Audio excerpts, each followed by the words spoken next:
La passion est mon moteur. L'asphalte est ma source d'inspiration. Mon savoir-faire, je le partage tous les jours avec des centaines d'autres passionnés. Car je suis technicien chez Daffy. Équipement moto, accessoires et pièces détachées. Daffy, la passion pro. Salut à tous, on nous a déroulé le tapis rouge ce soir à Melun pour l'inauguration de la concession Pole Position 77 de Greg et Émilie Lefort. On va parler de sport avec de nombreux pilotes ici, mais également le résumé du premier Grand Prix de la saison. Et on va également parler de Can-Am qui nous a prêté 2 modèles Spider. Venez avec moi.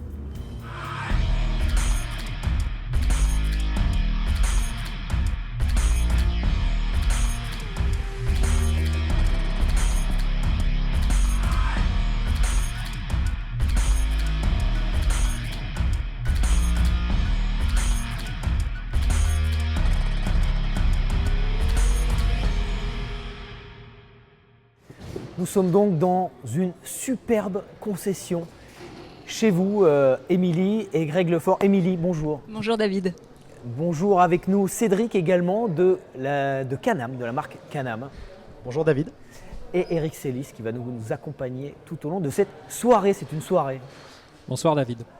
Donc, soirée d'inauguration. On commence avec toi, Émilie. Soirée d'inauguration de Pole Position 77. C'est un lieu grandiose, c'est immense ici. Merci.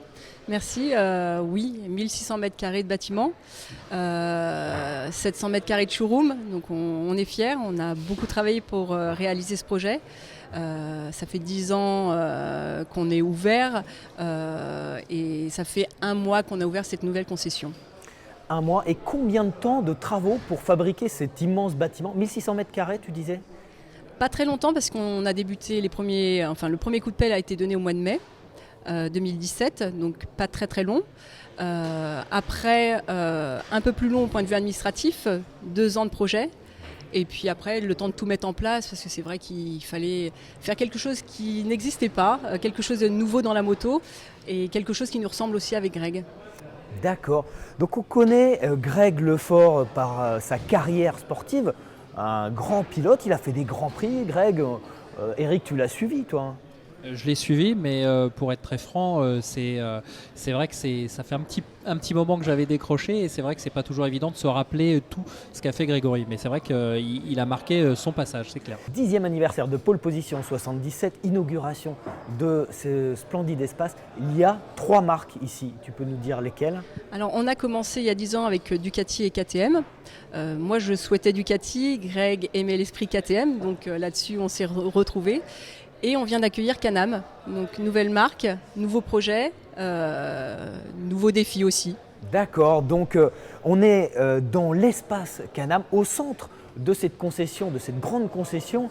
Cédric, tu dois être fier, non? Alors, je suis très fier. J'ai déjà travaillé par le passé avec Émilie et Greg. Et donc pour nous, c'est encore une poursuite de notre collaboration. Et c'est vraiment avec grand plaisir d'intégrer la marque Can-Am au sein de Pole Position. Parce qu'on a très bien travaillé pendant de nombreuses années et l'aventure va se poursuivre. Donc toi, tu occupes quelle fonction chez Can-Am? Alors chez Can-Am, je m'occupe du développement commercial de la partie nord de la France, donc du Grand Nord qui descend jusque même Dijon.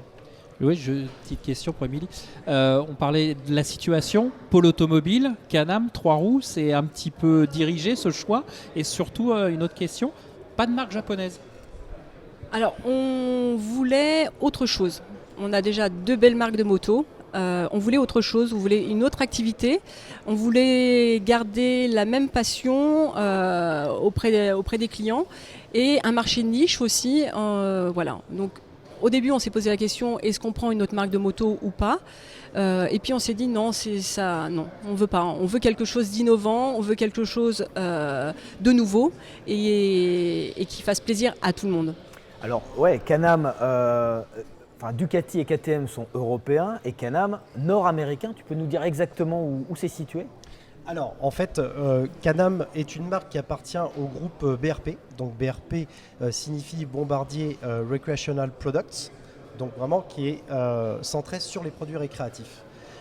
Can-Am intègre donc la division Spider, 3 roues sur la route, et la division ATV SSV, donc quad, et puis donc les machines qu'on peut voir dans la concession pour aller faire du rallye raid notamment. D'accord, il y a beaucoup de produits récréatifs, donc tu disais du jet ski, du Voilà, scooter l'aventure des en neiges. fait Bombardier a commencé avec la motoneige à juste titre, c'est poursuivi avec le jet ski et puis donc ensuite Can-Am est une renaissance parce que finalement c'est une marque qui a existé dans les années 70 et qui a fait du deux roues. Et donc Can-Am a fait renaître cette marque-là pour en faire la marque qu'on connaît aujourd'hui avec ses nouveaux produits. Ici, est-ce que c'est la plus grosse concession Can-Am de France? Alors ce n'est pas encore la plus grosse concession Can-Am de France, mais potentiellement ça pourrait le devenir. D'accord, alors nous on a eu un invité un peu particulier cet après-midi. Cédric, tu nous as mis à dispo 2 Can-Am, un Spider F3S et puis un RTS. Donc on Absolument. avait un invité un peu particulier, Julien Arnaud, présentateur du journal télévisé de TF1, présentateur de La République LCI tous les matins avec Natacha Polony et Roselyne Bachelot.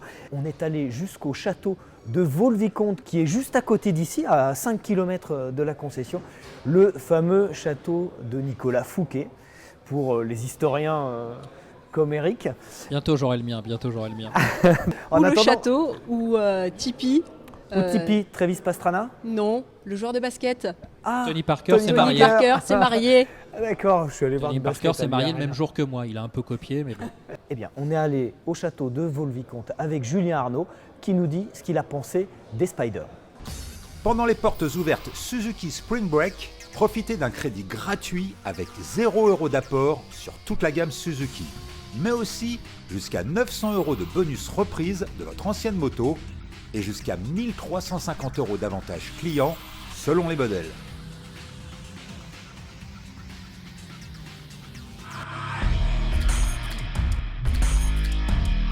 Alors Julien et David, là je vous ai préparé le RTS qui est le modèle Touring de la gamme et puis le sportif de chez Can-Am avec le Daytona, le F3S Daytona. Alors le Daytona c'est vraiment la machine la plus sportive qui est équipée d'un 3 cylindres en ligne qui fait 115 chevaux avec une boîte semi-automatique. Alors la première chose pour démarrer un Spider c'est vraiment de s'installer confortablement à son guidon. Et puis d'avoir le pied sur le frein. Ça, c'est une question de sécurité. On a un petit bouton vert qui va permettre de dire qu'on est OK.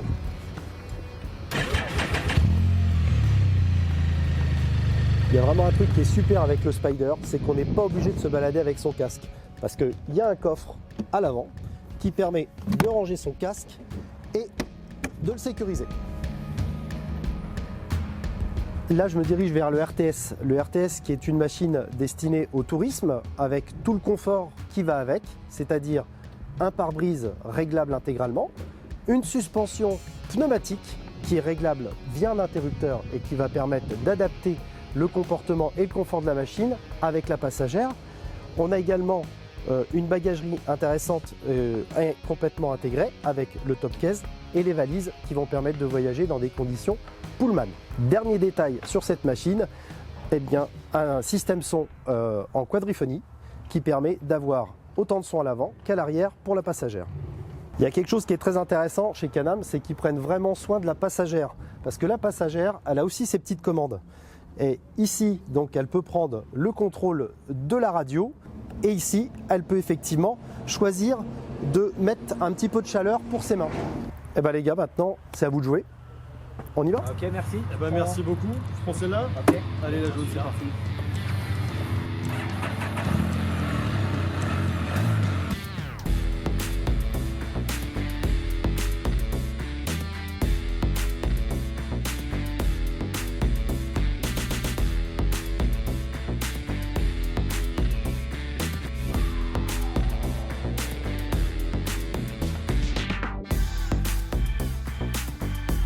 Bon alors Julien, cette première expérience en Can-Am, qu'est-ce que t'en penses? Bah, je suis agréablement surpris pour être franc parce que quand je l'ai découvert la première fois, je me suis dit oh là là, c'est un énorme engin, c'est un gros bestiau Et puis en fait, on le prend en main assez facilement. On a l'impression, on n'a pas l'impression d'avoir une très grosse moto, on a plus l'impression d'avoir une petite voiture d'une certaine façon, tu vois.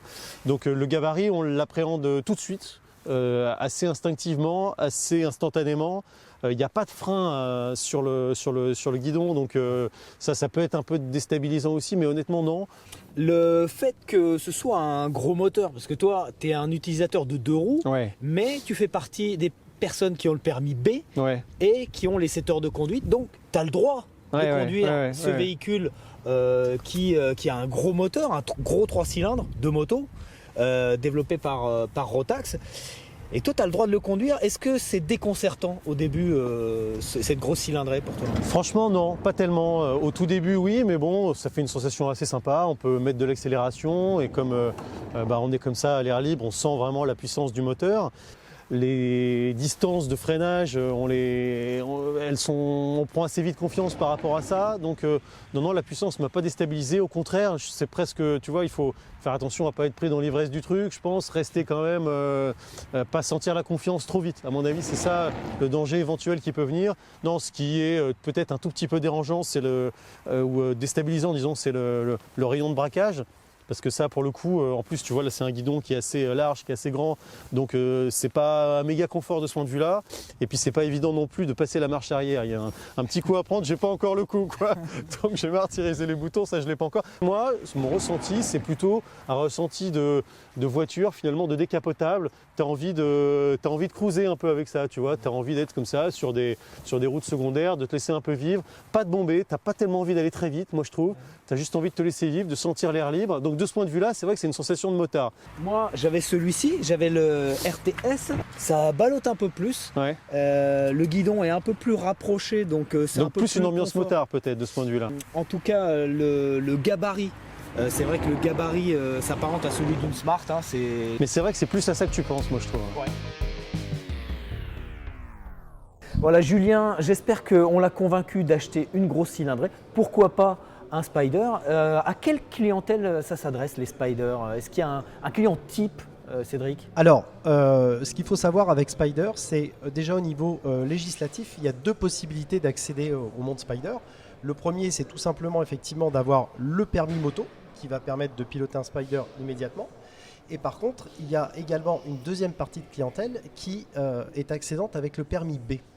Et donc qui doit avoir la formation type 125 de 7 heures pour pouvoir piloter un Spider. Aujourd'hui, on a 48% de nos clients qui ont le permis moto, le reste étant composé par des gens qui ont le permis B. Les pneus du Spider, c'est des pneus plats, c'est pas des pneus de moto. Absolument. C'est un pneu qui a été développé spécifiquement pour le Spider, notamment par rapport aux contraintes latérales du pneu, étant donné que le Spider vire à plat. Les pneus, on en reparle tout de suite. On était à la présentation du Michelin Road 5. Ça se passait du côté de Séville sur le circuit de Monteblanco en Espagne. On regarde tout de suite le test du Michelin Road 5. Nous sommes donc ici sur le circuit de Monteblanco. C'est en Espagne et c'est à l'invitation de Michelin qui présente son nouveau Road 5. Le Road 5, c'est un pneu qui succède au Pilote Road 4. Les particularités du Road 5, c'est une meilleure longévité sur le mouillé. On a fait des tests sur le mouillé. Alors on a une démonstration qui nous a montré que le Road 5 freine plus court que le Pilote Road 4 après 5000 km d'usure. Donc c'est une des nouveautés sur laquelle veut insister Michelin pour ce nouveau Road 5. Ce sont des lamelles qui ont été fabriquées à l'aide d'impression 3D métal pour la partie moule. Et ça permet en fait, avec l'usure du pneu, d'avoir une lamelle qui va s'écarter. En s'écartant, on vient récupérer du taux d'entaillement qu'on avait perdu par l'usure. Et donc c'est pour ça qu'on va récupérer de la performance mouillée avec cette nouvelle lamelle. D'accord. Voilà. C'est ce qu'on appelle la pérennité de la performance mouillée. Il y a aussi les qualités sur le sec du nouveau Road 5 et notamment grâce au mélange de gomme avec les nouvelles technologies ACT+. Et on a testé ce nouveau Michelin Road 5 sur ce circuit de Monteblanco. On l'a testé au guidon de la nouvelle Ducati Supersport 939. La nouvelle, elle est sortie en 2017. Donc cette moto, elle fait un peu plus de 110 chevaux, 210 kg. et on a pu juger des performances du Road 5 sur l'agilité en particulier. On a fait plusieurs tours sur ce circuit, sur une piste d'accélération et de freinage ici à Monteblanco. C'est un circuit sur lequel se sont déroulées les sélections de la Red Bull Rookies Cup par exemple. Donc c'est un circuit assez sélectif. Il y a une grande accélération en montée sur laquelle on a pu juger de la motricité offerte par ce pneu Road 5. On n'avait pas de Road 4 pour comparer, mais très honnêtement, entre cette Ducati Supersport 939 et une BMW XR 1100, on a pu constater que la motricité est bien au rendez-vous. C'était un pneu neuf dont on disposait à l'avant comme à l'arrière. Et puis, on a pu tester également sur le mouillé les capacités de freinage à fond sur le levier de ce nouveau Road 5 au guidon d'abord d'une Triumph Street Triple RS puis au guidon d'une Yamaha MT-10. Ce Road 5 succède au Road 4 mais il ne le remplace pas, c'est-à-dire que vous pourrez trouver le Road 4. Dans un premier temps, il sera un peu plus cher, 5 à 10%, nous a-t-on dit du côté de chez Michelin sur le prix de vente. Mais bon, c'est des cycles de vie. Le cycle de vie d'un pneu tel que le Road 5, c'est 5 à 10 000 km. Et comme on vous l'a dit, au bout de 5 000 km, le système de lamelles à l'intérieur de la carcasse du Road 5 permet de renouveler la qualité de grippe sur le mouillé en particulier. Sur un tour de 60 à 70 secondes, on note une amélioration sur le mouillé de 3 secondes et une amélioration sur le sec de 1 seconde par rapport au précédent, au Road 4. Donc un Michelin Road 5 qui a été testé dans toutes les conditions, y compris sur piste mouillée. On reste dans l'équipement et on va écouter Valentin qui va nous parler des gants Racer. On vous avait rapidement parlé du projet de gants connectés Liberty Racer lors de notre visite du Salon de Milan en novembre dernier et j'ai décidé de revenir dessus un petit peu plus en détail pour vous expliquer en quoi ça consiste. Alors cette idée, elle a vu le jour avec le rapprochement de deux entreprises françaises, Liberty Rider d'un côté, l'application mobile qui veille sur les motards pour prévenir les secours en cas d'accident, et Racer, le fabricant de gants spécialiste dans les modèles pour ski, vélo, mais surtout moto. La particularité de ce gant Liberty Racer, c'est qu'en plus de bien protéger en cas de chute, il intègre 3 éléments. Un bouton au niveau du pouce, un vibreur et une série de LED qui vont tous les 3 fonctionner une fois connectés à l'application mobile. Le bouton, lui, va vous servir à prévenir tous les autres utilisateurs d'un danger sur la route, quel qu'il soit, en appuyant quelques secondes dessus.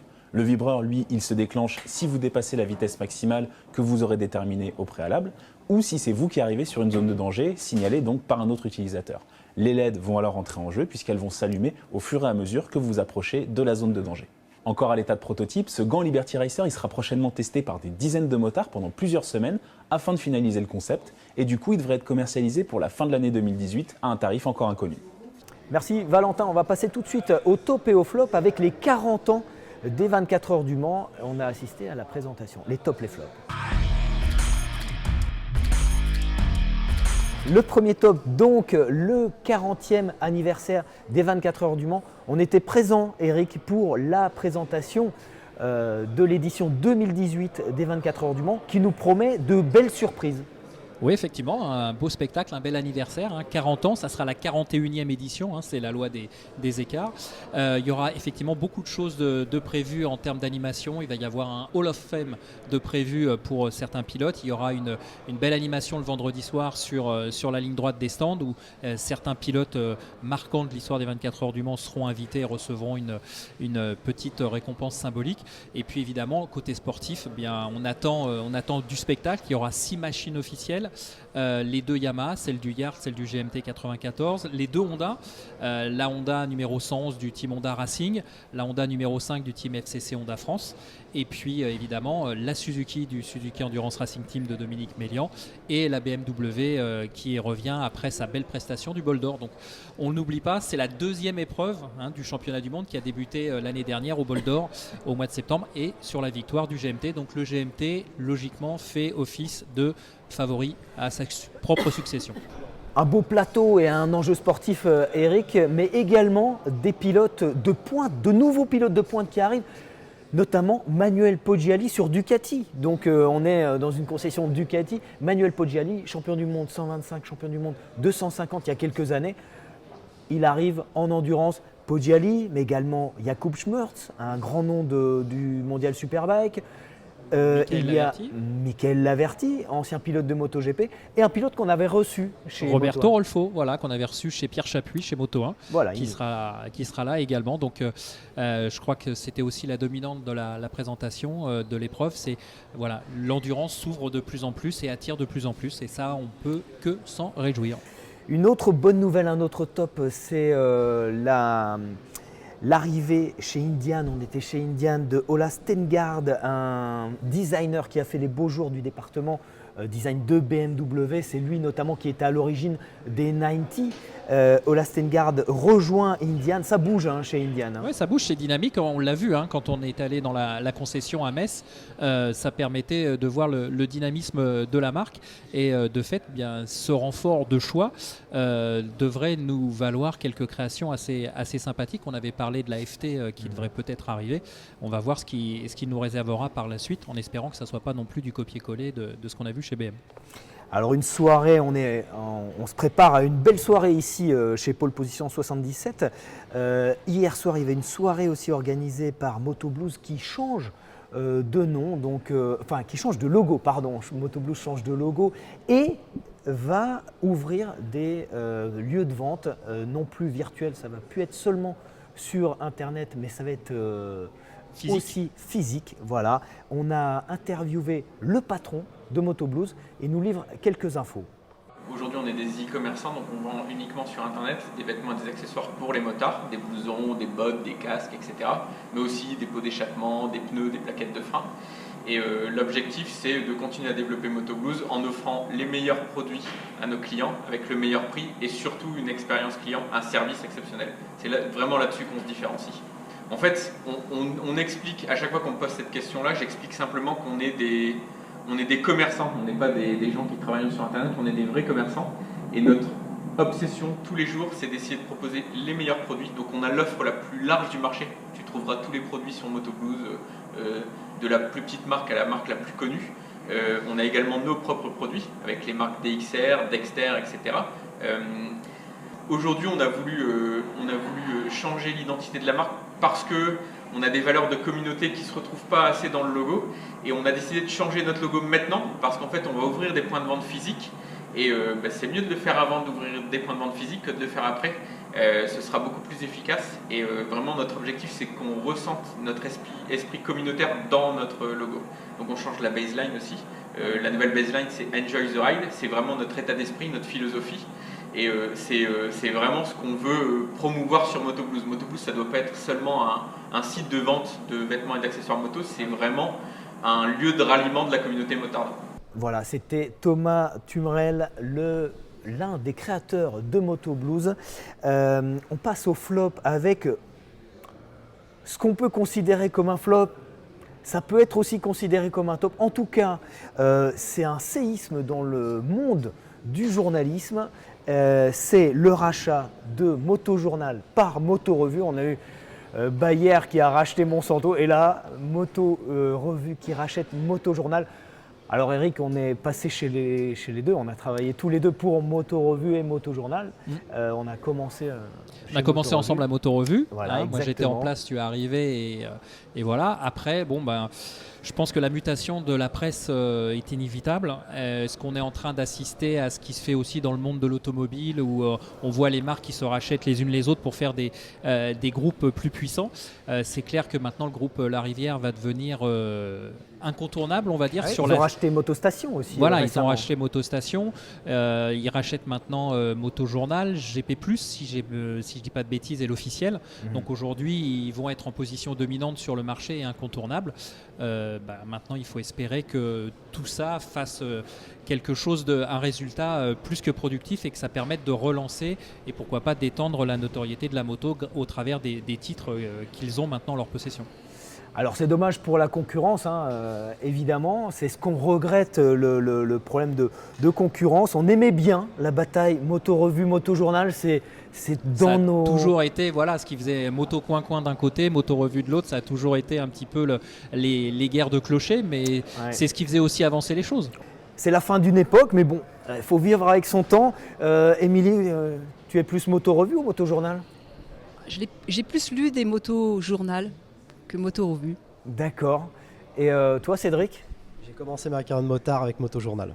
D'accord, donc... Alors, ce qui est assez paradoxal, parce qu'en fait, Motojournal était le titre le plus récent, puisque Motorevue est le plus vieil hebdomadaire de la presse française. 1913 pour Motorevue, 1971 pour Motojournal. La fin d'une époque, et on peut considérer comme une bonne chose que ce soit un groupe de presse impliqué dans la moto et non pas quelqu'un qui... voilà, un groupe de presse sans âme qui rachète... Motojournal, ce serait dommage, donc on souhaite évidemment longue vie et à l'un et à l'autre. C'est pas tout à fait des flops, hein, les pauvres n'y sont pour rien, mais on déplore 2 décès dans le monde de la moto. Ivano Beggio, l'ancien patron emblématique d'Aprilia, qui avait notamment poussé Valentino Rossi et Biaggi et plein d'autres pilotes, est décédé. Et surprise, Ralf Waldmann, à l'âge de 51 ans, nous a quitté. Ralf Waldmann. Le plombier le plus rapide de la planète. Voilà. Malheureusement, ouais. Les circonstances de sa mort, on dit une crise cardiaque, mais c'était un petit peu confus. Enfin, le résultat, malheureusement, est inéluctable. Et c'est 2 grandes personnes qui nous quittent, 2 grandes personnes du monde de la moto, clairement, et de la compétition. Voilà, donc le monde du sport en deuil. On va passer au débrief sport. Je vous remercie beaucoup. Émilie, merci. Merci à vous. Cédric, merci beaucoup. On se retrouve pour le débat tout à l'heure. À tout à l'heure. Nous sommes ce soir avec de nombreux pilotes. L'inauguration de la concession Pole Position 77. On a eu Émilie tout à l'heure qui nous a présenté cet anniversaire, cette présentation. Greg, tu es avec nous aussi, donc c'est chez toi aussi bien sûr. Oui, tout à fait. On a ouvert il y a 10 ans suite à mes années de Grand Prix et de moto. Et du coup, on a développé la concession avec les 2 premières marques KTM et Ducat. Émilie fait tout ce qui est tout ce qui est commercial, administratif, et moi je m'occupe du reste. D'accord, donc tu es le patron avec la patronne de cette grande concession. Avec nous Thierry Capella également. Bonsoir David, bonsoir à tout le monde. Ancien pilote comme Grégory. Donc on a beaucoup de pilotes ce soir. Greg, est-ce que tu peux nous faire un petit résumé de ta carrière de pilote? Ça a duré combien de temps? Je crois que ça a duré une bonne dizaine d'années, si mes souvenirs sont bons. J'ai commencé en 99 avec un titre en 50 cm3. Après, je suis monté en 125 où j'ai eu 3 titres de champion de France et une victoire en championnat d'Europe. Et ensuite, j'ai été en Grand Prix en 2004 où j'ai fait une demi-saison avec Scrap Grand Prix et Arnaud Vincent en coéquipier où j'ai fait une très bonne année, enfin une très bon début de saison. Et après, je suis parti et après, j'ai fait un petit peu d'endurance. Tu avais même terminé devant Pedrosa, je crois, sur ta première course. Oui, tout à fait. Ma deuxième course, c'était à Gérèse. D'accord, à Gérèse en plus, chez lui. Thierry, tu as côtoyé Greg en compétition. Toi aussi, tu es un ancien pilote. Combien d'années de compétition? Écoute, moi je suis beaucoup plus âgé que lui, donc j'ai commencé beaucoup plus tard et pas la même filière. J'ai commencé par le supermotard. Voilà. Étrangement, ça me plaisait bien. Il y avait Sequoia qui lançait à l'époque le supermotard avec Alain Brochery, Vassar, etc. Donc j'ai commencé, voilà, j'ai fait du supermot avec les 500 CR à l'époque. Voilà, c'était des grandes époques Picpus Moto. Et on a commencé avec du supermotard, du guidon d'or, le championnat de France. Et c'est un peu parti comme ça. Je me suis bien amusé pendant 7 ou 8 ans sur le supermotard. Et puis je suis passé en Promosport 250 en 95. Voilà, donc après j'ai Promosport, je suis troisième je crois avec Gwen Jabani à l'époque, etc. 600, endurance, enfin voilà, pas mal de choses quoi. Donc il n'y avait pas un peu de Honda CBR Cup ou quelque chose comme ça, non? Oui, parce qu'en fait, je faisais 4 ou 5 championnats en même temps. C'est-à-dire que je faisais la CBR Cup. Il s'ennuyait un peu. Les week-ends, il ne savait pas quoi faire, donc il allait faire de la moto. Voilà, Eric a raison. Et en plus, les primes étaient très intéressantes en CB500 Cup en 96. Je crois qu'on finissait, c'est vrai qu'on avait les débuts de Charpentier. Donc j'ai connu son arrivée avec Carlo à l'époque et il nous avait tous mis minables déjà, donc ça commençait bien. Oui, Sébastien Charpentier, qui est devenu double champion du monde Supersport. Le premier pilote français à être double champion du monde consécutivement. D'accord, merci pour l'histoire. Avant Johan Zarco. Alors aujourd'hui Thierry, toi tu es organisateur de championnats, de coupes, de vitesse. La Coupe de France, enfin voilà. Il y a 2 championnats, une Coupe de France absolument. Et notamment... L'un des championnats que tu organises s'appelle l'European Bikes et tu as accueilli Greg Lefort qui a mis un peu le bazar dans ton championnat. Bah oui, parce qu'il va quand même encore vraiment vite, le petit gaillard là. Donc il est arrivé comme ça, il m'a dit non mais tu sais, je roule plus, je vais faire une course comme ça pour m'amuser. Mais ce qu'il faut savoir avec des gens comme ça et de leur niveau, c'est qu'ils viennent jamais pour s'amuser. Ils s'amusent, mais si tu veux, ils viennent s'amuser pour gagner. Donc quand Greg arrive, ils s'amusent à leur niveau. Ils s'amusent à leur niveau si tu veux. C'est ça, s'amuser, c'est gagner. Donc voilà, non mais je pense que voilà, Greg on se connaît très très bien et puis on a été coéquipiers au Qatar sur la Suzuki R2CL à l'époque. Bon, il nous a bien collé aussi là-bas, donc voilà, c'est un vrai pilote. Donc il vient, il se fait plaisir, mais en même temps, il faut que ça fasse devant, quoi. On reste dans le sport, encore et toujours Thierry.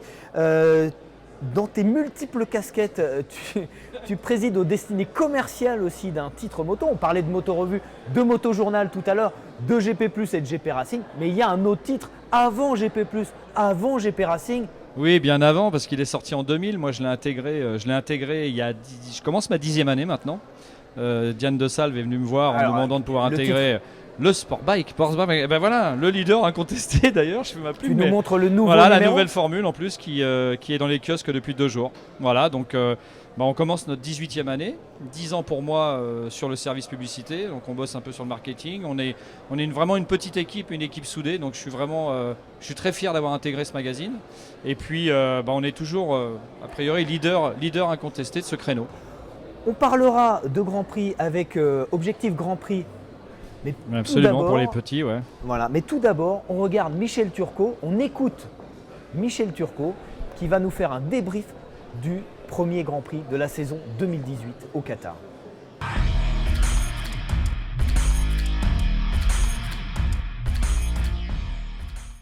Alors Johan Zarco, il a fait 17 tours en tête et puis en 5 tours, il a perdu 8 positions et il termine donc 8e à 7 secondes d'Andrea Dovizioso.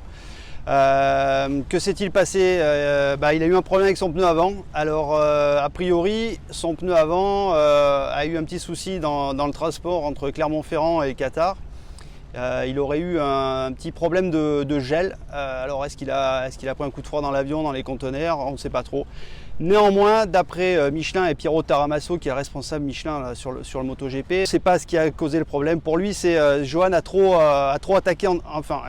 Il menait la course. Donc quand on mène la course et qu'on est devant, le pneu refroidit plus vite. Donc il faut forcer un petit peu plus pour le mettre en température et donc ça accélère un petit peu son usure.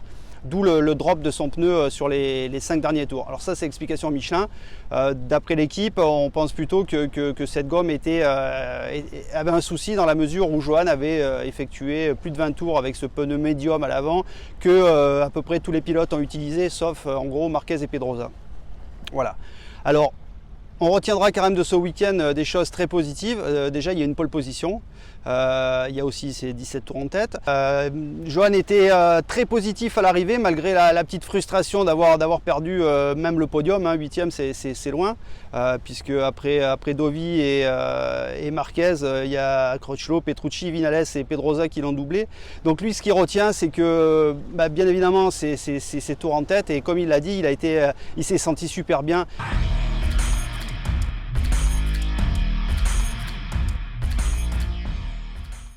Alors c'est un petit peu tôt pour le dire, mais une chose est sûre, la saison 2018 a démarré comme la 2017 s'était terminée. Au-delà des tours en tête de Johan Zarco, on a encore vu un duel entre Marc Marquez et Andrea Dovizioso, les 2 hommes forts de la dernière saison, les 2 pilotes qui se sont battus pour le titre jusqu'à la dernière course. On a surtout vu un Andrea Dovizioso brillant. On savait que la Ducati était un petit peu favorite sur ce circuit. Andrea, il a fait des essais hivernaux très studieux. Il a attendu son heure, il a été un petit peu gêné au départ. Le temps de revenir, il a fait attention de pas cramer ses pneus. Et puis voilà, dans les 5 derniers tours, il est parti. Alors Marc Marquez est allé le chercher dans le dernier tour. Ça s'était déjà produit l'an dernier en Autriche à Motegi. Et une fois de plus, Andrea Dovizioso a eu le dessus.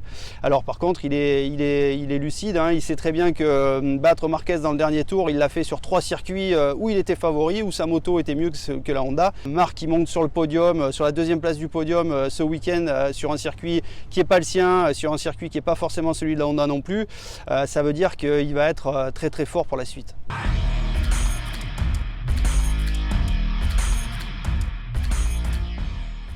Rossi aussi, il est super heureux d'être monté sur le podium. Il a confirmé la prolongation de son contrat avec Yamaha jusqu'en 2021. Il dit qu'il est mieux sur la moto que ce qu'il était l'an dernier. Il aime bien sa Yamaha cette année. Il y a encore des petits soucis au niveau de l'électronique qui sont à régler. Et pour cela, il a mis la pression chez Yamaha aussi. Il a dit qu'il nous faut des nouveaux ingénieurs pour développer notre électronique. Et Yamaha s'est mis en tête d'aller faire le marché chez Ducati. Ducati qui avait recruté de nombreux ingénieurs de Magneti Marelli qui avaient développé ce logiciel de gestion électronique unique. Voilà. Alors chez Yamaha, il y a aussi le dossier du Team B, puisqu'on sait que donc maintenant Tech 3 ira chez KTM l'an prochain. Donc Lynn Jarvis cherche une équipe de remplacement pour la saison prochaine. Sa priorité, c'est l'équipe de Michael Bartolemi, l'équipe VDS. Ça veut dire que l'an prochain, on pourra avoir une troisième Yamaha usine 2019 dans un Team B, comme ça se fait chez Honda avec le Team LCR ou chez Ducati avec l'équipe Pramac. Voilà, une saison qui est formidablement lancée avec ce fabuleux Grand Prix du Qatar. Thierry, toi tu prépares les jeunes au Grand Prix. Est-ce que tu peux nous expliquer ce qu'est Objectif Grand Prix ? Alors en fait, l'histoire a commencé il y a 2 ans. J'ai proposé, comme tout le monde, je voyais les plateaux moto français, etc. On regarde toujours aussi vers l'Espagne, vers l'Italie. Beaucoup de championnats, du Moto 3, du Pré-Moto 3, du Moto 3, du Moto 4. Et je me suis dit, à un moment donné, est-ce qu'il faut un peu, entre guillemets, renvoyer l'ascenseur ? Moi, j'ai pas eu cette chance de commencer jeune pour plein de raisons. Et c'est compliqué après. C'est très compliqué, ça l'est encore plus maintenant. Entre l'âge de demande des pilotes, entre ce qui peut être fait après. Et on leur demande énormément très tôt. Donc les places vacantes sont rares, surtout pour les Français. Donc j'ai eu cette idée de lancer quelque chose de bien avec ça. On en a parlé avec aussi un collègue à moi qui m'a aussi fait résonner un petit peu cette idée. Donc on l'a créé à 2 avec Thierry Attal. Et après je suis parti là-dessus. Donc maintenant l'idée c'est vraiment de les amener à un niveau qui puisse déjà commencer à se propager sur l'Espagne. Parce que la France c'est bien, mais on sait que même si on est champion de France sur du Pré-Moto 3 comme ça, on n'a pas encore le niveau des Espagnols. Mais il ne faut pas se mordre la tête pour l'instant. Il faut travailler, il faut éduquer les jeunes, il faut aller chercher justement les pilotes de demain parce que ça passe vite. Merci Thierry, merci pour ce que tu fais pour le sport moto. Merci David, merci à tous. Merci Greg. Merci. Allez, à bientôt. Le débat est tout trouvé dans cette concession Can-Am, c'est sur les 3 roues, la place du 3 roues parmi les motos. Cédric, on va en parler, mais tout d'abord, on va écouter quelques chiffres avec toi, Jérôme. Tu as enquêté sur les 3 roues. Absolument, un petit point sur le marché des 3 roues. Ce qu'il faut savoir, en fait, on peut distinguer 3 types de 3 roues. Le gros du marché, bien évidemment, c'est les 3 roues qu'on a l'habitude de voir type MP3, avec 10 000 ventes en 2017. Pour vous donner un ordre d'idée, donc, ça représente 10% des immatriculations de plus de 125 cm3 en France, donc c'est un gros segment. Piaggio, bien évidemment, est le leader avec 73% de part de marché. Les MP3 ? Les MP3 et le MP3 500, en fait, fait partie des modèles les plus vendus en France, puisqu'il est le seul au-dessus de 125 cm3 à dépasser les 5000 ventes avec la Yamaha MT-07. Donc c'est un 3 roues qui se conduit sans permis moto. Qui se conduit sans permis moto. Alors le fait que ça se conduise sans permis moto est dû notamment à l'essieu avant et à l'écartement. L'écartement des voies en fait. Ils ont élargi, puisque le MP3 était sorti en 125 à l'origine, il faut s'en rappeler, et en fait ils se sont aperçus qu'en écartant les voies de 5 mm supplémentaires, et ben en fait on tombait dans la législation du permis B, ce qui donnait accès aux automobilistes. Et du coup, il y a un modèle qui reste en 2 roues malgré le fait qu'il ait 3 roues, c'est le Tri-City, puisque là pour le coup l'écartement n'est pas suffisant et c'est pour ça qu'il n'existe qu'en 125. Bon, l'écartement des voies sur le Can-Am, Cédric, il est nettement plus important. Alors effectivement, il est nettement plus important dans la mesure où en fait, on a une vocation davantage récréative. Ouais. Effectivement, les chiffres qui sont donnés sur le MP3 est une machine plutôt utilitaire à vocation déplacement urbaine. Nous, on est vraiment basé sur le récréatif, sur le plaisir et sur l'accès vraiment pour les gens notamment qui ont le permis B à un nouveau monde, c'est-à-dire d'enfiler son casque et d'aller rider. Ouais. Il n'y a absolument pas la notion d'utilitaire de commuting, parce qu'aujourd'hui avec un Can-Am, on peut pas profiter, je dirais, de l'avantage d'une moto, c'est-à-dire de se faufiler ou de remonter les fils. Ça, c'est carrément impossible. Alors, il y a quelques clients qui le font, qui m'expliquent que ça passe quand même. Parce Ça que passe quand, quand même quand ils voient la machine... Ils conduisent au bruit, non, c'était Il me dit que quand les automobilistes voient la machine, ils finissent par s'écarter simplement un peu plus. Donc voilà, bon, mais c'est quand même pas sa vocation première, on est d'accord. Mais tu nous as dit tout à l'heure, on est avec Julien Arnaud, tu nous as fait la remarque que certains motards se laissaient un peu surprendre par le gabarit. Absolument, effectivement, on a une largeur qui est comparable à ce qu'on a sur une Smart. Et effectivement, on se sent très vite en confiance sur la machine, mais néanmoins, on a cette largeur et il peut arriver que dans des virages serrés, on prenne un trottoir et effectivement que ce soit un petit peu dommageable pour le train avant. Alors Jérôme, il y a évidemment le MP3, tu nous en as parlé, mais il y a aussi les sidecars en 3 roues, on est d'accord? Alors il y a les sidecars. Bon, concernant les sidecars, ça reste un marché relativement confidentiel puisque le plus gros vendeur de sidecars en France, c'est Oural. Et Oural, en fait, a immatriculé 61 véhicules en 2017. Maintenant, ce qu'il faut retenir, c'est que finalement, le monde du 3 roues est riche, puisqu'il y a également du 3 roues chez Harley-Davidson. Et puis, on voit régulièrement certains constructeurs qui viennent avec un nouveau véhicule. Et je sais que les Japonais vont présenter bientôt quelque chose.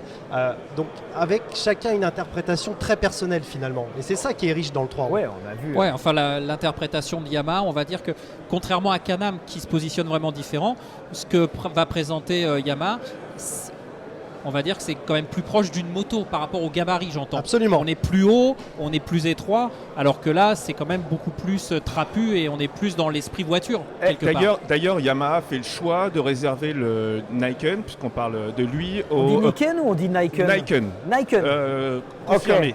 Okay. Et en fait, a fait le choix de le réserver aux possesseurs de permis A1. D'accord. Alors moi maintenant en fait Cédric, j'ai une question qui me brûle les lèvres depuis tout à l'heure. Est-ce que alors dis-la. Ouais, voilà. En fait, je voudrais savoir parce que souvent on dit les 3 roues, le sidecar, c'est les désagréments de la voiture cumulés aux désagréments de la moto. Comment c'est perçu au niveau de la clientèle? Quelle est la démarche et la motivation d'achat? Parce que pour faire très simple, il pleut, on n'est pas à l'abri. On en a parlé, on ne peut pas remonter les fils par rapport à une moto. Est-ce que ça, c'est des considérations qui impactent ou est-ce que justement ta clientèle ou la clientèle Can-Am ou 3 roues en général est décalée par rapport à ça? Ce n'est pas forcément leur sujet de préoccupation. Alors, effectivement, ce que tu cites comme argument ou contre-argument, en fait, effectivement, c'est souvent ce qu'on entend. Néanmoins, un client qui va venir vers le Spider vient pour chercher autre chose. Il vient pour chercher un esprit de famille, donc c'est souvent ce qui les motive à vouloir rouler en groupe. On a une partie de la clientèle qui n'a pas le permis moto et qui n'a pas spécialement l'intention de le passer. Donc on a parlé des MP3, on a parlé du Niken, on a parlé des Can-Am. Ça, ce sont les véhicules avec 2 roues à l'avant. On a parlé des sidecars également avec une roue latérale, mais il y a aussi les trikes, Jérôme, les trikes avec 2 roues à l'arrière. Comme fait Harley-Davidson notamment. Absolument. Et en fait, la définition, puisque je me suis renseigné sur le fait de l'appellation trikes, c'est non pas dû au fait que la roue soit à l'avant ou à l'arrière, la roue unique, mais c'est dû au fait tout simplement que c'est des machines qui ne prennent pas d'angle, qui ne s'inclinent pas. C'est ce qui fait la différence entre les 3 roues et les trikes. Concernant les trikes, donc il s'en est vendu environ 1000 en France en 2017. Can-Am, qui a la gentillesse de nous recevoir, est leader sur le marché, puisqu'ils ont vendu donc 622 machines. Et Harley-Davidson, on en parlait, donc arrive véritablement sur le marché, surtout avec le Freewheeler, sachant que les ventes Harley donc, représentent 189 unités sur ce segment. Alors concernant justement Can-Am et les loisirs et le week-end, il faut quand même noter que Can-Am est très très fort également sur le marché du quad, puisqu'il a vendu plus de 2000 machines en 2017, ce qui reste une performance remarquable. D'accord, donc le quad, 4 roues. Ce sera le mot de la fin, Jérôme, parce que ça commence à bruisser un peu. L'ambiance monte ici chez Pole Position 77. On va laisser place à la soirée, on va y participer bien sûr à la soirée. Avec toi Eric, merci Eric pour David. Cette émission. Merci Jérôme pour David. tous ces chiffres et merci Cédric. On souhaite longue vie à Can-Am. Pour nous, on se retrouve la semaine prochaine avec une nouvelle émission de Sans Concession. Salut à tous.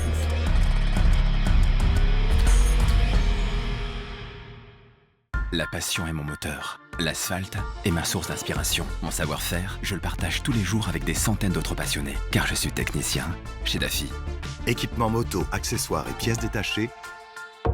Daffy, la passion pro.